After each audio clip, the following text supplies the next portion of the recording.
په قطر کې د افغانستان د سفارت واکپال سهیل شاهین د اسوسییټډ پریس خبري اژانس سره په مرکه کې د امریکا د بهرنیو چارو وزیر وروستیو څرګندونو ته توند غبرګون ښودلی دی.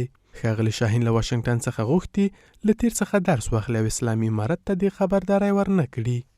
د مسایلو سولیزه هواري د اسلامي امارت سیاست دی. د فشارونو او یرغلونو پر وړاندې د افغانستان د خلکو جهاد په وروستیو لسیزو کې درس دی چې ټول ترې زده کړه وکړي. د امریکا د بهرنیو چارو وزیر د وروستیو کې په څرګندونو کې وویل خبر شوی چې اسلامي امارت له هغه څخه ډیر چې تصور کېده امریکایي وګړي بندیان کړي دي او چې طالبانو ډیر امریکایي بندیان له هغه څه چې راپور شوي دي ورسره په بند کې دي. که دا سمه وي اړیو چې په بیړه سره د دوی په لوړ پوړو چارواکو لپاره یوه جایزه وټاکو، شاید له هغه ډیر چې د بن لادن لپاره مو درلوده.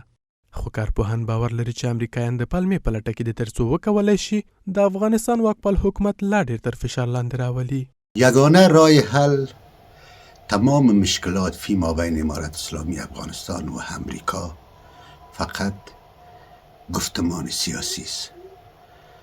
از راه زور، از راه فشار هیچ موضوع حل نشده و نه حل می شود. بنان بیاین که بشینیم تمام موضوعات خود حل نماییم. افغانستان بهتر است که گام‌های رو برداره که هم به نفع ملت باشه هم جامعه جهانی به او قناعت کنه.